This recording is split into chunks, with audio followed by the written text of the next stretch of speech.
Ota-onalarga qulaylik yaratish va yordam berish bahonasi bilan boshlangan navbatdagi mas'uliyatsizlik bir inson hayotiga zomin bo'ldi. 40 yoshli ayol dugonasi bilan birga yuritadigan uy bog'chasi tarbiyalanuvchilarini har kuni uylaridan olib ketish va kechqurun qaytarib olib kelish mas'uliyatini o'z zimmasiga oladi. Ammo me'yor va xavfsizlik qoidalariga amal qilmaganligi sababli bu holat fojiaga aylandi. Maksimum 5 kishiga mo'ljallangan Chevrolet Tracker rusumli avtomobilga har kuni 21 nafar bola joylashtirilgan. O'quvchilar va bog'cha yoshidagi bolalar nafaqat old va orqa o'rindiqlarga, balki bagaj qismiga ham solingan. 21-fevral kuni navbatdagi qatnov vaqtida avtomobil boshqaruvni yo'qotib, beton ustunga borib uriladi.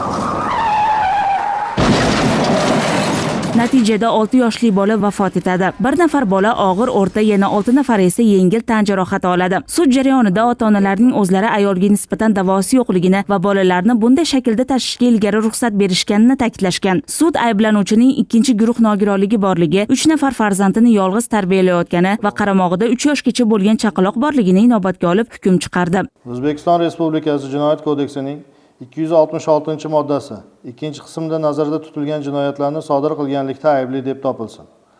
Abdurazzaqovaga O'zbekiston Respublikasi Jinoyat kodeksining 266-moddasi ikkinchi qismi bilan Jinoyat kodeksining 45, 57-moddalarini qo'llab 2 yil muddatga muayyan huquqdan, ya'ni transport vositasini boshqarish huquqidan mahrum qilinib, 3 yil muddatga ishlash vaqtidan, shuningdek ish joyiga borishi va uy joyiga qaytib kelish uchun zarur bo'lgan vaqtdan tashqari qolgan vaqtda uy joyidan chiqishni cheklash tarzidagi ozodlikni cheklash jazosi tayinlansin. Abdurazzaqova, sud sizga jazo tayinlashda sizni aybingizga to'liq iqrorligingiz, qilmishingizdan chin ko'ngildan pushaymonligingiz, jabrlanuvchining qonuniy vakillarining sizga nisbatan da'vosi yo'qligi va sizga nisbatan qonuniy sud sizga ozodlikdan mahrum qilish bilan bog'liq bo'lmagan jazoni tayinladi.